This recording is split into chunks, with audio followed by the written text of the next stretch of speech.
com a paz do Senhor. Irmãos, é motivo de muita alegria, né, nós estarmos na casa do Senhor, mas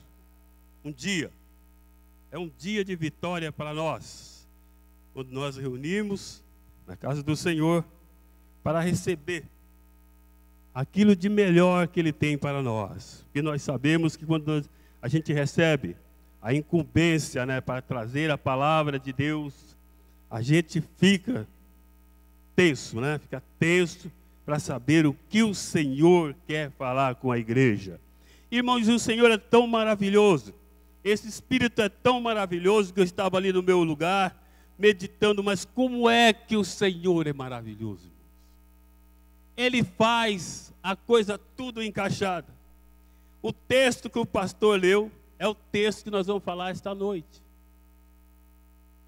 É o mesmo texto que nós vamos falar esta noite. Quem escreveu foi o mesmo João. Mas só que nós vamos ler nas cartas, né? Mas foi o mesmo João. O mesmo João, iluminado pelo mesmo Espírito. É maravilhoso. Deus é maravilhoso. Abre as vossas Bíblias assentados mesmo. Em 1 João, capítulo 3, do verso 1 ao verso 10, é o mesmo assunto que o pastor leu. E eu vi o pastor foi só no domingo, hein? Mas o Espírito, ele estava velando pela igreja. Aleluia, é maravilhoso. É maravilhoso. 1 João, né? Carta, capítulo 3, do verso 1 ao verso 10. Hoje eu peguei aquela Bíblia mensagem que eu achei maravilhoso o jeito que o escritor escreveu essa mensagem. O texto diz assim: que amor maravilhoso o Pai nos concedeu. Veja só, somos chamados filhos de Deus. É o que realmente somos. Mas é por isso também que o mundo não nos reconhece, nem nos leva a sério, porque não tem ideia de quem Ele é, ou do que Ele pode fazer. Mas, amigo, é exatamente isso que somos, filho de Deus. E é apenas o começo. Quem pode dizer como será o fim? O que sabemos é que, quando Cristo finalmente se manifestar, nós o veremos e então seremos como Ele. Todos os que esperam a sua vinda devem estar preparados, tendo como modelo a pureza gloriosa da vida de Jesus. Os que não se importam com a vida de pecado fazem uma perigosa oposição à lei de Deus, porque o pecado é uma grande ruptura da ordem divina. Vocês sabem que Cristo se manifestou para eliminar o pecado. Não há pecado nele. E o pecado não faz parte do seu projeto. Ninguém que viva profundamente em Cristo vai fazer do pecado uma prática. Quem vive na prática do pecado nunca se voltou para Cristo, mas virou as costas para Ele. Por isso, meus filhos queridos, não permitam que ninguém desvie vocês da verdade. Quem age corretamente é correto, como o que vemos no justo Messias. Os que fazem do pecado uma prática são do diabo. O pioneiro da prática do pecado. O Filho de Deus entrou em cena para destruir os caminhos do diabo. Os que foram recebidos e trazidos à vida por Deus não fazem parte do pecado, uma prática, Como poderia? A mente de Deus está no infinito do seu ser, fazendo deles o que são. Não é da natureza dos nascidos de Deus praticar e ostentar o pecado. Vou dizer como diferenciar entre o filho de Deus e os filhos do diabo. Quem não pratica a justiça não é de Deus. Tampouco quem não ama o seu irmão, é simples assim, também não é de Deus. É um texto maravilhoso. É um texto maravilhoso. É a adoção de Deus para nós. É nós tornando-nos membro da família de Deus. Deus nos adotou. Deus nos adotou. E nós estamos aqui, irmãos. Não é porque merecemos, eu gosto demais de falar isso, mas é pela misericórdia e a graça de Deus. E nós estamos aqui. É motivo de alegria. Aleluia. Não há algo que nós temos mais prazer na alma ao saber ou ter a convicção de que somos filhos de Deus. É maravilhoso, irmãos, é maravilhoso. Você vê um artista igual chegou aquele rapaz aqui, perturbado. Eu fico muitas vezes olhando como é que está a sua família, como é que está a sua casa, como é que está a sua esposa, como é que foi seu dia. E nós outros não, irmãos. Nós estamos aqui sentados, ouvindo a palavra de Deus. Muitos prepararam. Já tivemos oração aqui na primeira parte do culto, pedindo a bênção do Senhor, pedindo que o Senhor fale conosco, pedindo que o Senhor dirija conosco, pedindo que o Senhor nos ouve esta noite. Irmão, a gente só pede isso para Pai. Para Pai. Pai, me abençoa. O Pai, seja abençoado, meu filho. Pai, eu quero isso. O Pai dá. Pai, eu quero aquilo. O Pai dá.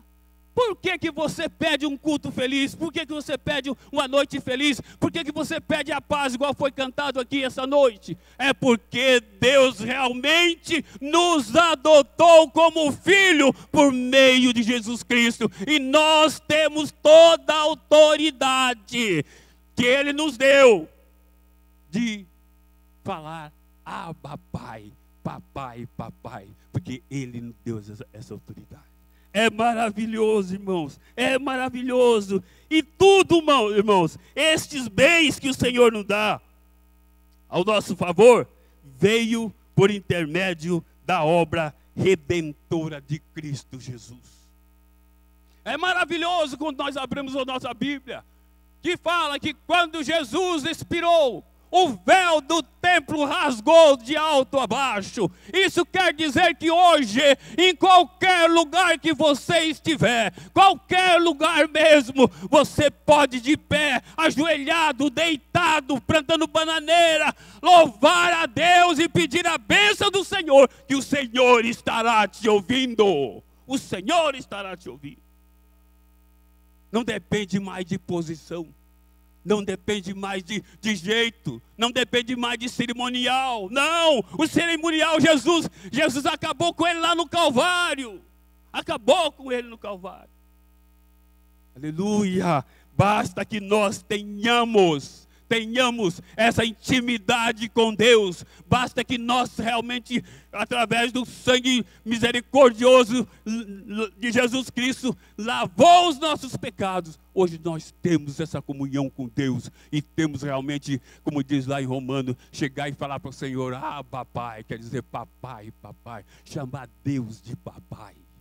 Chamar Deus de papai. Olha que não são todos os filhos que chamam pai de papai, não.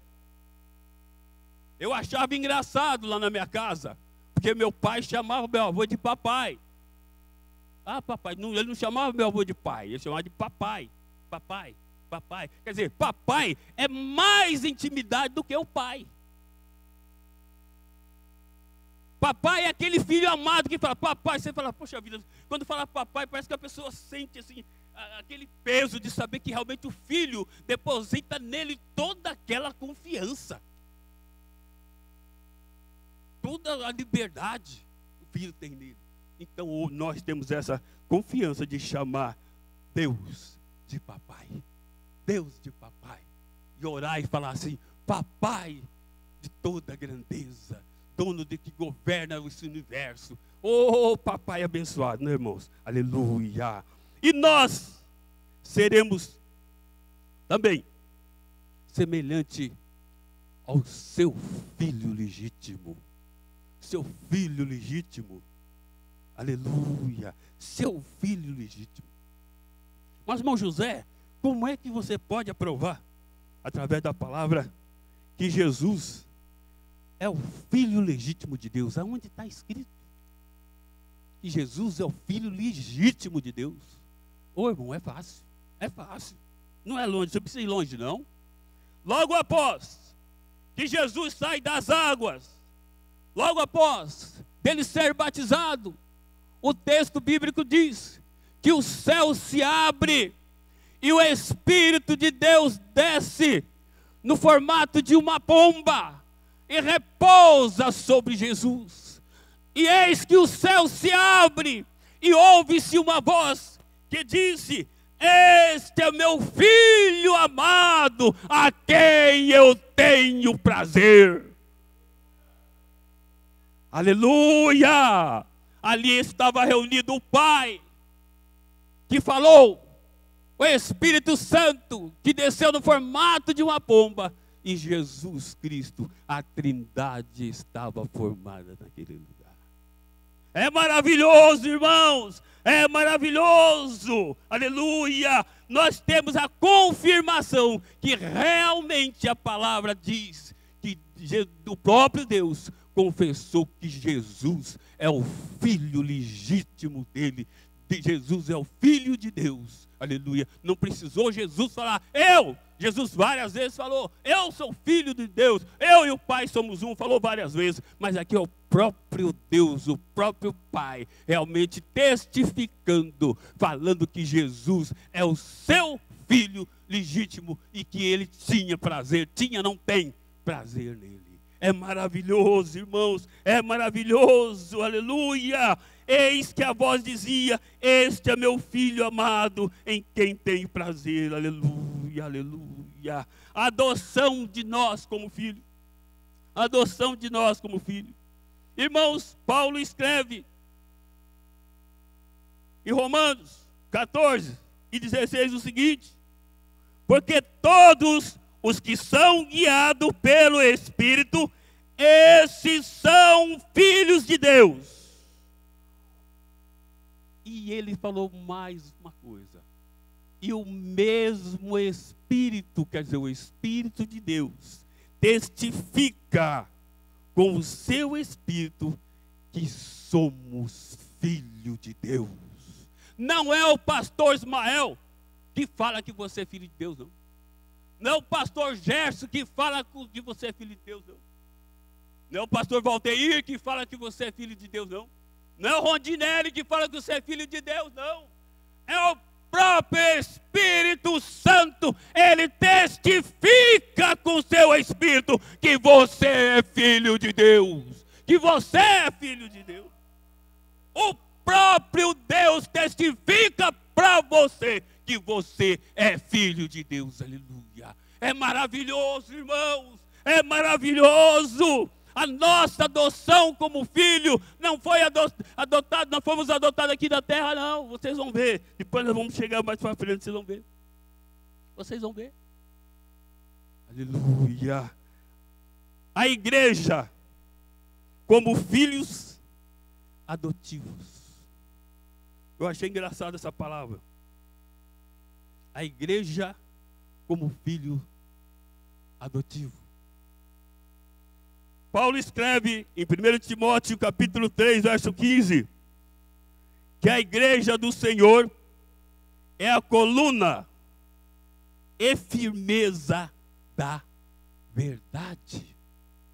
A igreja é coluna e firmeza da verdade. Irmãos, e quem é essa coluna? Quem é essa igreja? Quem são os componentes dessa igreja? São os filhos legítimos de Deus? Não. Essa igreja é composta de filhos adotivos de Deus. Nós somos a coluna e a firmeza da verdade. Essa mesma igreja é composta de filhos adotivos de Deus que herdarão a vida eterna por meio de Jesus Cristo. Oh, maravilha! Oh, maravilha! Igrejas de filhos adotivos. Mas os filhos, já pelo Cristo maravilhoso, já espera. Aleluia. As mansões celestiais, porque nós somos co-herdeiro com Cristo. Nós somos co-herdeiro com Cristo. O que quer dizer co-herdeiro, irmão José? O que quer dizer co-herdeiro? Co-herdeiro, irmão, quer dizer que aquilo que Cristo tem direito, nós também temos. Nós também temos. Porque diz lá atrás, eu li assim bem meio rápido. Olha, mas sabemos que quando Ele se manifestar, seremos semelhantes a Ele, porque assim como Ele é, nós o veremos. Irmãos, a coisa é tão maravilhosa que Paulo chega a falar que muitas coisas não foi manifesta ainda, quer dizer que ele que esteve lá no terceiro céu, ele que teve muita coisa que ele não teve acesso, tem muitas maravilhas que a igreja vai ter ainda, que ele não teve oportunidade de contemplar, e a igreja vai ter isso. A igreja vai ter essa graça, aleluia. Oh, irmãos, é maravilhoso, aleluia. Este templo é edificado para ser morada do Deus vivo em espírito. Agora você vai pensar assim, essas paredes, esse templo aqui vai ser morada do Deus vivo, irmão Gerson? Tá certo que o pastor Valteir está fazendo com tanto carinho, né, irmão? Tanto carinho, tanta segurança, né? Acho que se soltar uma bomba aqui para cair isso aqui vai ser um pouco difícil. Tanta segurança. Mas não vai morar aqui. Deus não vai morar aqui não, irmãos. Deus não vai morar aqui. Não é desse Deus, não é dessa morada aqui, não é desse templo aqui que Paulo está falando, não.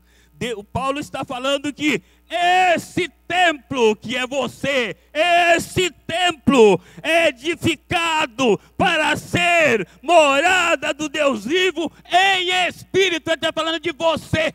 Você é o templo que Deus quer morar nele. Aleluia, aleluia. E aí ele dá uma adoçada, ainda não é endossada na coisa. Olha, pela graça sois salvos por meio da fé. E isso não vem de vós. Quer dizer, eu não tenho, irmãos, eu não sou, como diz outro, 0, 0, 0, 0, ponha mais uma vírgula e põe mais uns 2000 zero à esquerda, né? Porque o dom é de Deus. O dom é de Deus, irmãos, porque se você for qualquer coisa, ainda domingo a gente falava sobre isso, se você for qualquer coisa, se você profetizar é para a vida da igreja, se você curar é para a vida da igreja, se você abençoar é para a vida da igreja, se qualquer operação do Espírito Santo é para a vida da igreja, é para fortificar a igreja. Eu não tenho nada, você não tem nada, é Deus que quer morar em nós que pelo seu amor eu passo a abençoar o meu irmão. Que eu, irmão, por mim também eu não abençoo ninguém, não. Eu por mim eu não abençoo ninguém, não, irmão. Aleluia. Aleluia. Eu gosto demais de olhar aquele trecho que fala assim: Deus tem amor, não é isso que a Bíblia fala? Pastor, mas Deus não tem amor. Deus não tem amor. Deus é amor. Deus é amor. Então, irmãos, se você não tiver esse Deus no coração, você não ama, não. Não ama, não. Não ama, não. Aleluia. O amor de Deus, ele está em nós, porque Deus, pela sua misericórdia, ele compartilha o seu amor para conosco. E nós passamos a amar os nossos irmãos através de Deus em nossa vida. Riquezas da adoção.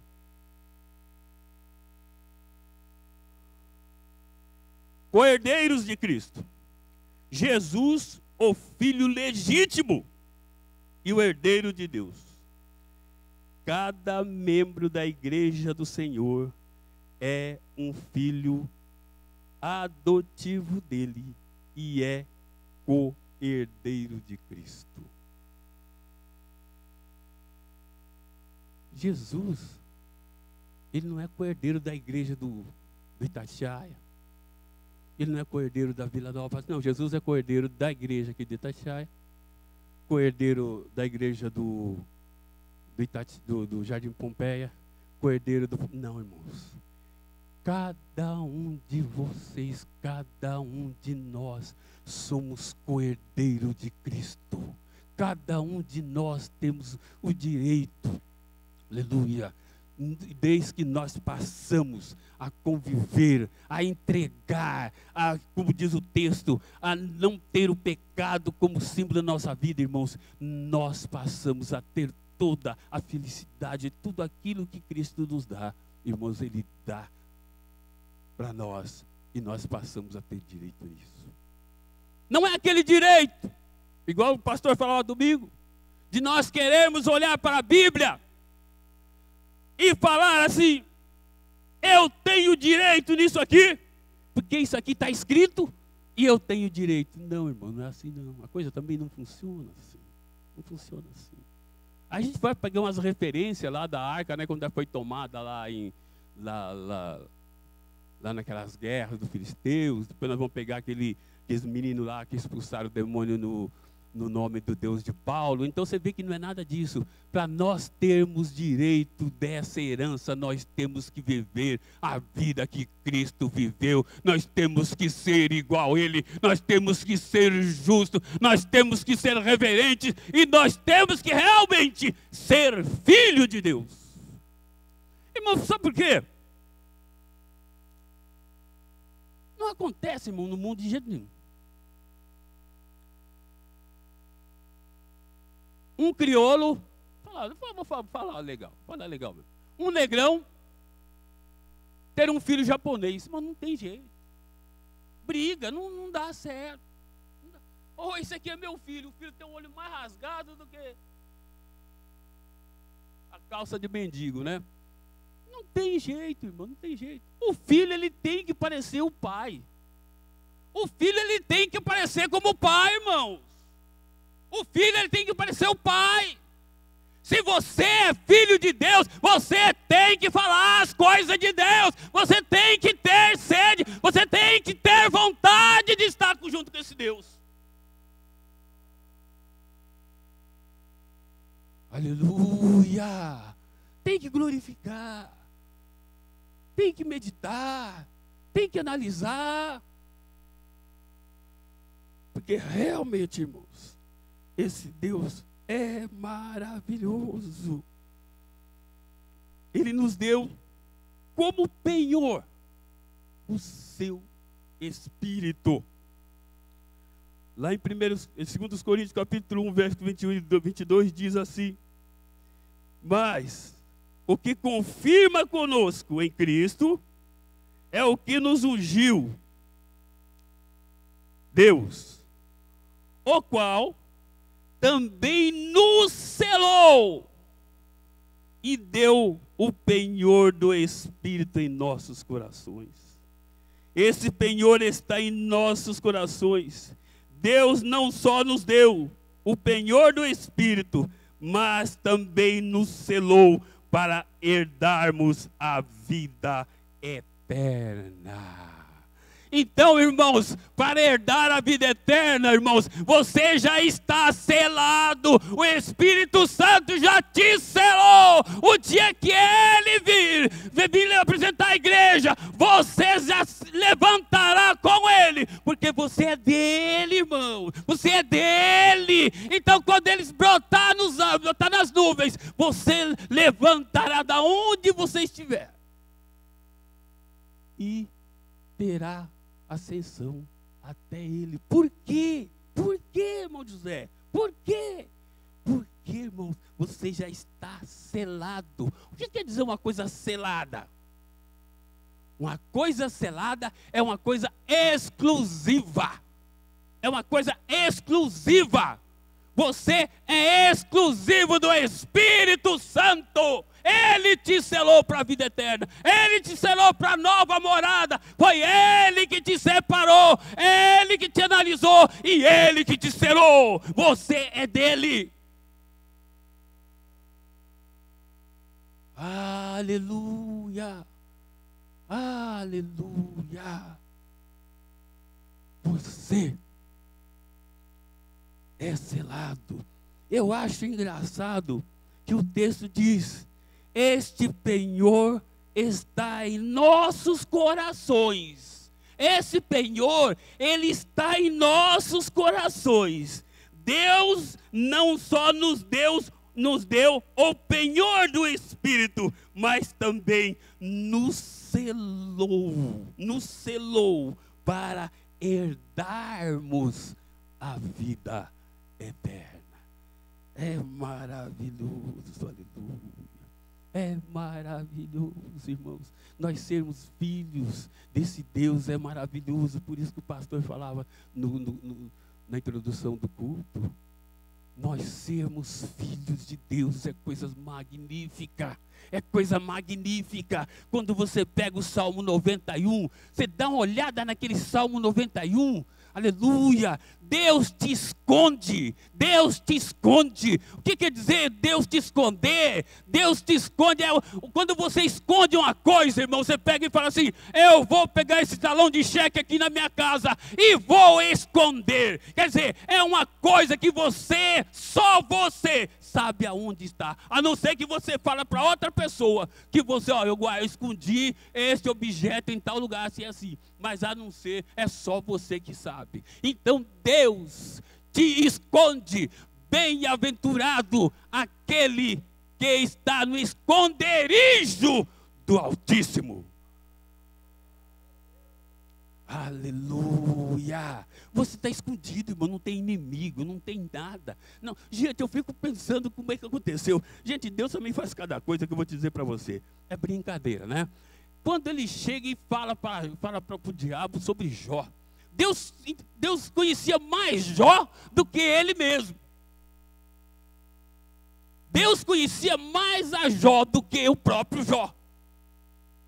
É esse o problema que acontece com Deus. Deus conhece mais Ismael do que ele mesmo. Deus conhece mais você do que você mesmo. Aleluia, aleluia, aleluia, glória a Deus. E o texto ainda fala assim, o próprio Paulo outra vez, olha: não entristeçais o Espírito Santo de Deus, no qual estáis selados para o dia da redenção.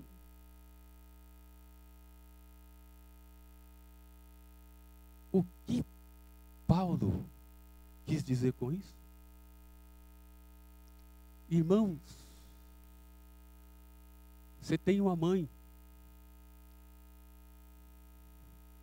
Ela cuidou de você no ventre 9 meses, 9 meses, né? 9 meses. Depois deu à luz. Trata você com todo carinho, cuida de você com todo carinho. Te ama, te dá vida por você, te conduz você, te guia você. Você fala, de maneira nenhuma eu posso ir contra minha mãe. Aleluia. Na vida espiritual, irmão, quem faz isso com o crente é o Espírito Santo. É o Espírito Santo que cuida do crente. Você vê que o texto fala que o Espírito Santo, ele conduz as nossas orações, o Pai, com gemidos inexprimíveis. Esses gemidos inexprimíveis não tem comparação. Na nossa língua não tem. Ele não tem um grau assim de sofrimento, de opressão, de tristeza ou de dor. Não tem. Nossa língua não menciona isso aí. Mas ele dedica você, ele te leva, você, a tua oração até o Pai.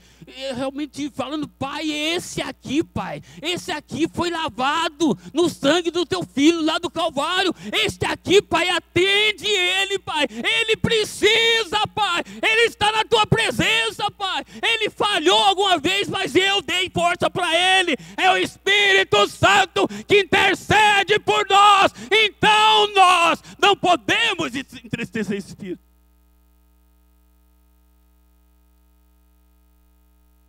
Aleluia, aleluia. No qual estáis selado para o dia da redenção. Irmãos,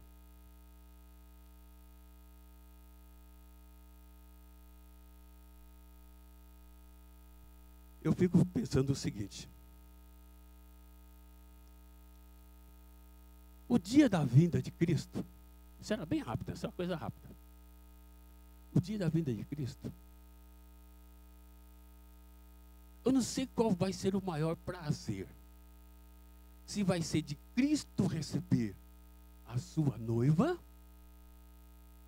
ou do Espírito Santo entregar a sua noiva. Vai ter um prazer mútuo ali, nesse encontro.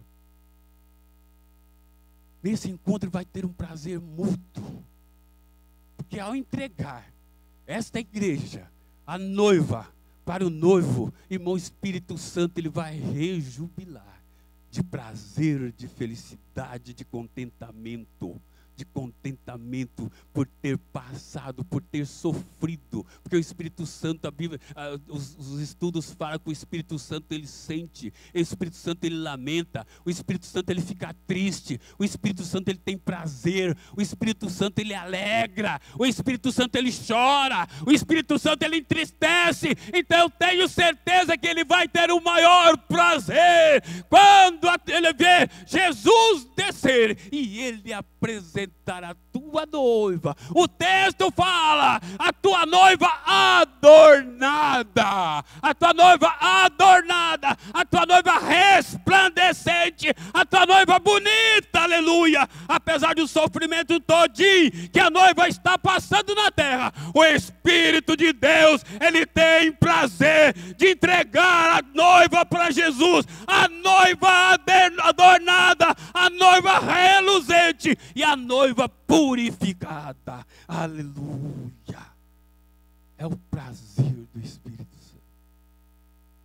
É o prazer do Espírito Santo. Aleluia. É nos selar, é nos guardar, é fazermos que nós realmente somos propriedade dele até o dia da redenção.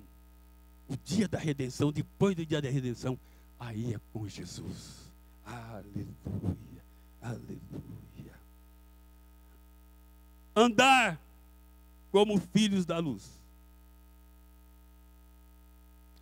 Fomos adotados por Deus para andarmos na luz do próprio Deus. fomos adotados por Deus para andarmos na luz do próprio Deus.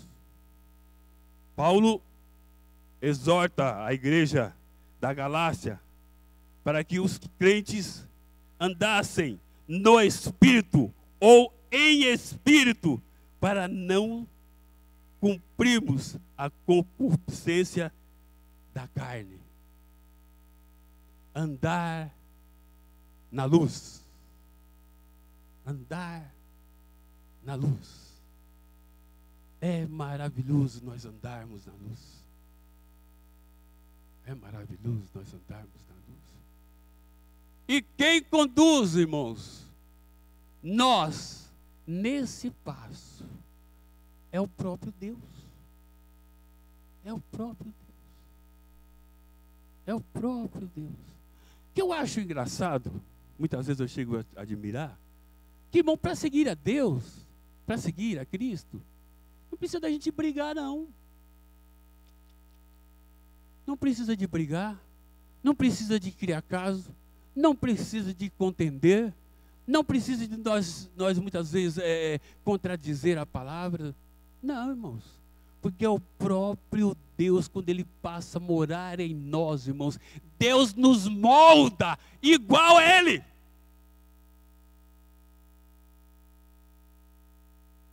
Deus nos molda igual a Ele. Quando nós andamos no caminho de Deus, é porque nós estamos moldados por Deus. Vocês já observaram esses trens de ferro? Ou ônibus, ou bonde, ou metrô? As suas rodas, ela tem a bitola. É feito os trilhos.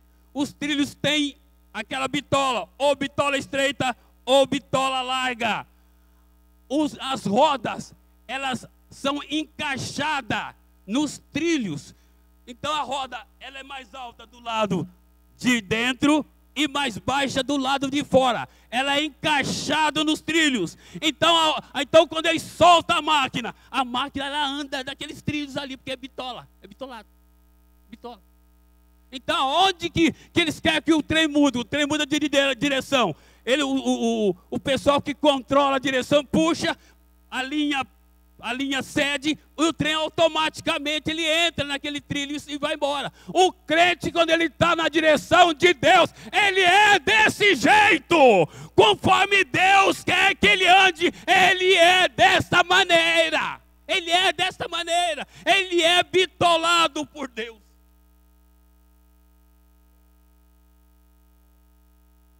É igual aquele escravo da orelha furada, né, que o texto fala. O escravo da orelha furada. O escravo da orelha furada. É aquele escravo que ele sujeitava a tudo que o seu senhor queria. Ele falou, não só eu, mas a minha família vai fazer tudo que o senhor quiser.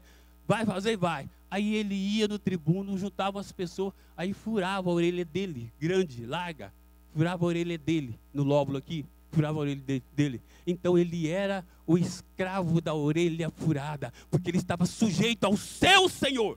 Tudo que o seu Senhor quisesse que ele fazer, ele faria. E o crente tem que ser esse escravo, o escravo da orelha furada.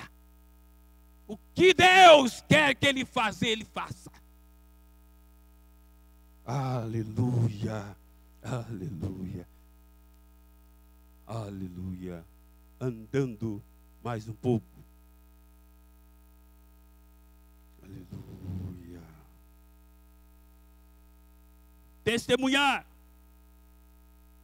O servo de Deus foi chamado para testemunhar acerca do Senhor.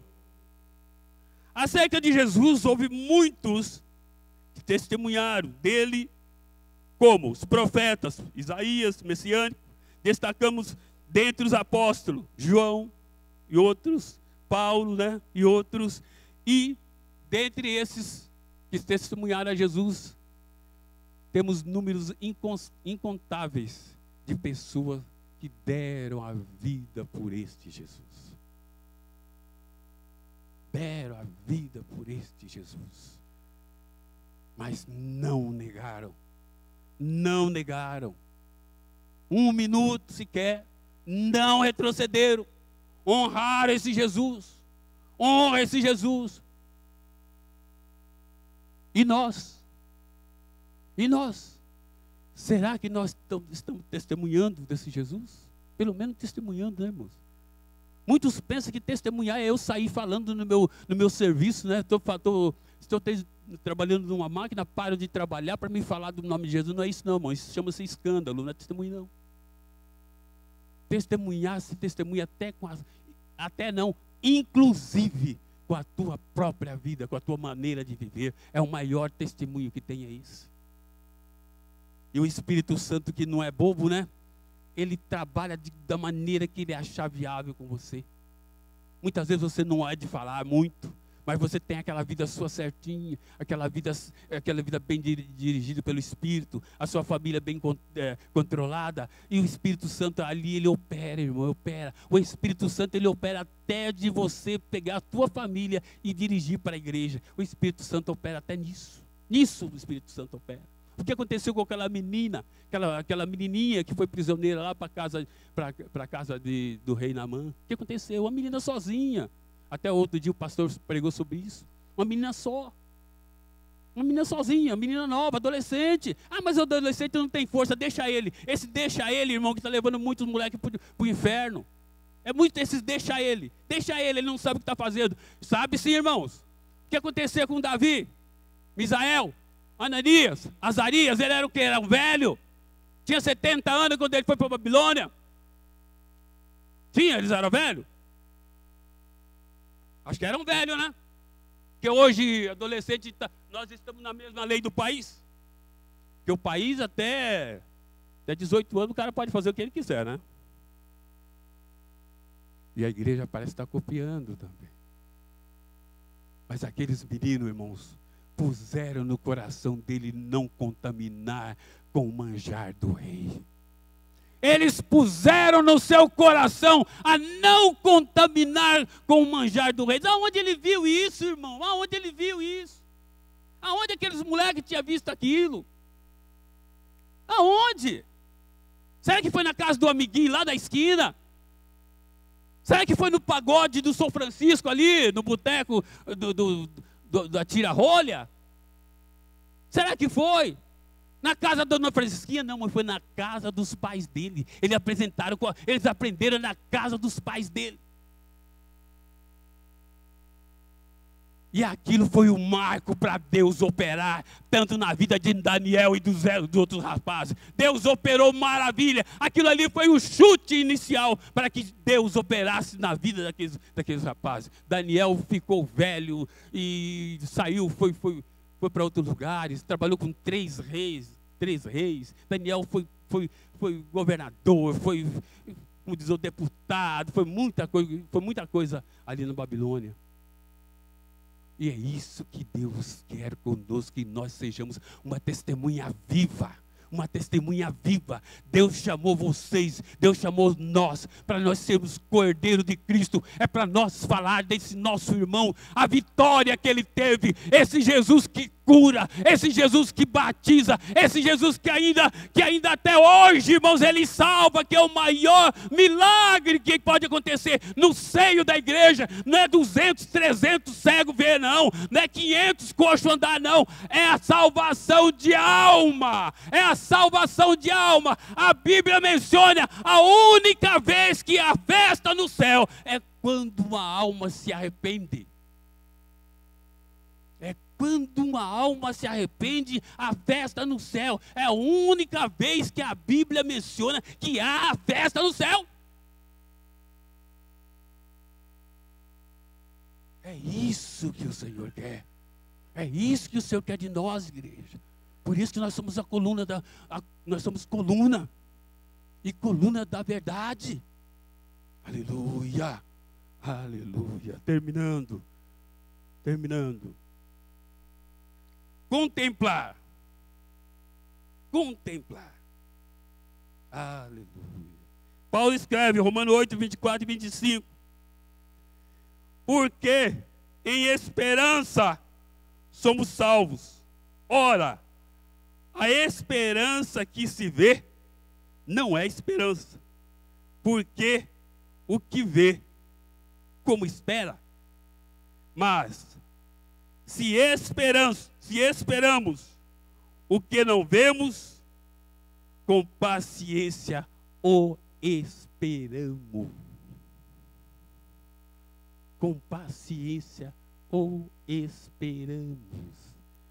Muitos pensam que Jesus está tardando para buscar o povo seu, né?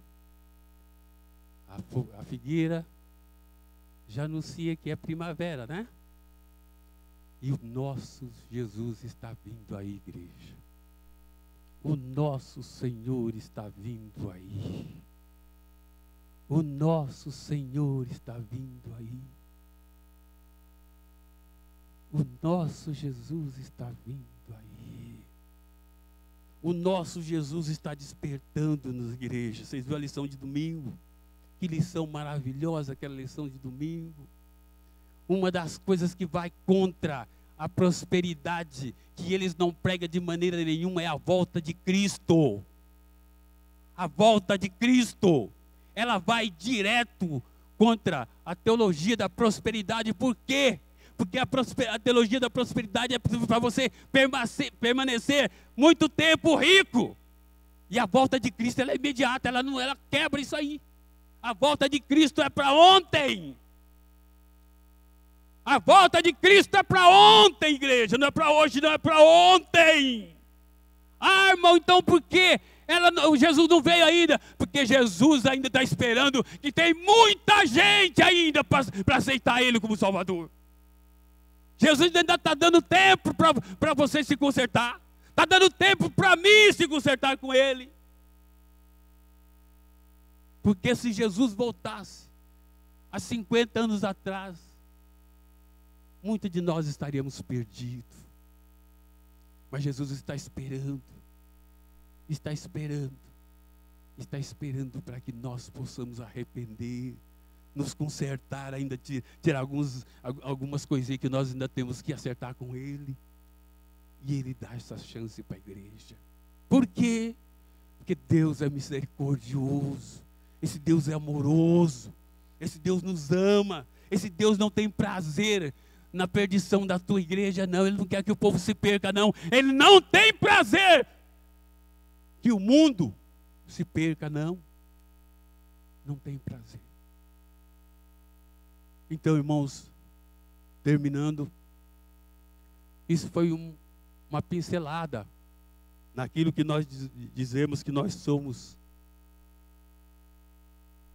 Nós somos chamados por Deus. Nós somos chamados por Deus.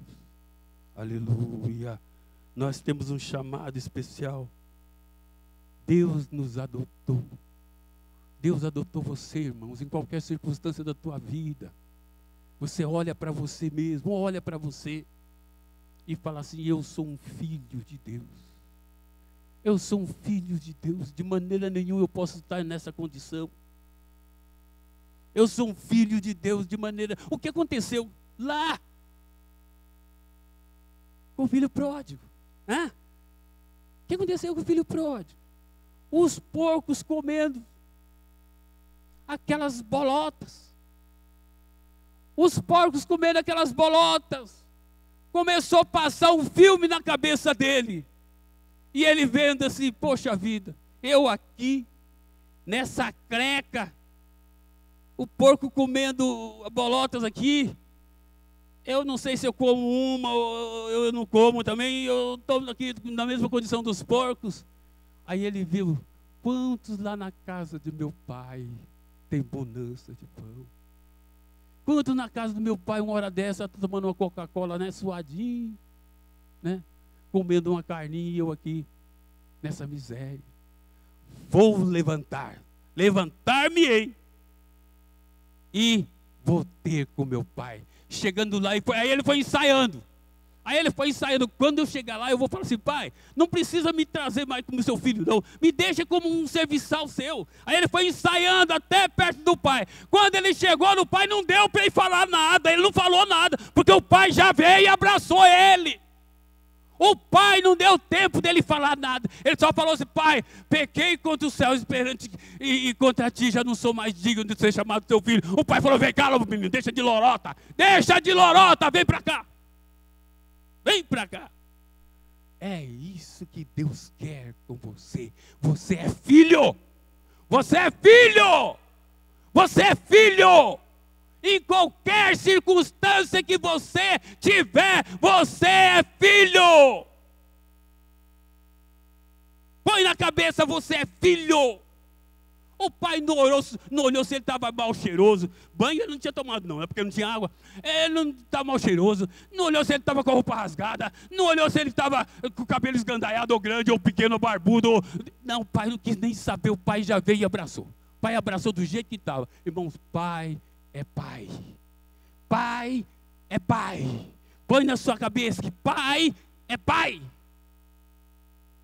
Então, irmãos, qualquer circunstância que você tiver, você olha e fala assim: eu tenho um pai. Eu tenho um pai. Esse pai não me criou para ser largado aqui, não. Esse pai está comigo em tudo, em tudo. Tem um tal de fundo de poço aí que eles falam aí. Nesse fundo de poço parece que o filho está lá no buraco, lá embaixo, e o pai está olhando lá em cima, né? É diferente desse pai nosso aqui, irmãos. O pai nosso é o seguinte: se você estiver no fundo do poço, o pai está também. O pai está lá no fundo do poço junto com você. Porque da fornalha lá, os meninos estavam na fornalha, o pai estava na fornalha também. Pelo menos na minha Bíblia é essa, assim que fala a coisa. Não é o pai que o filho está no fundo do poço e ele está na tampa do poço olhando, não. Ele está lá no fundo do poço também. Ele está lá no fundo do poço também. Senhor nosso Deus, nós te agradecemos, Senhor, por essa palavra. Pai amado, muito obrigado, Senhor. Tu, Senhor, é aquele Deus amoroso. Pai amado, que ama este povo, Pai. Tu fizeste, Senhor, um pouco menor que os anjos, Pai. Tu fizeste menor que os anjos, Pai, mas Tu ama este povo, Pai. Tu sempre quis, Senhor, estar no meio, estar dentro da vida, dos corações desse povo, Pai. E nós estamos aqui, Senhor, muito apesar de sermos pequenos, até apesar de sermos falhos, mas nós Te amamos, ó Deus amado, com toda a nossa imperfeição, mas nós Te amamos. Nós queremos estar contigo, meu Deus. Nós queremos ser abençoados, Senhor. Olha a minha vida, olha a minha casa, olha a minha família, Deus de misericórdia. Te agradecemos, Senhor, por esta palavra. Ó Senhor, faça que eu guarde no meu coração. É a minha oração que eu faço em nome de Jesus. Em nome de Jesus. Amém. Muito obrigado, irmão, pela atenção. Muito obrigado. Não saiu ninguém para tomar água, né? Muito obrigado.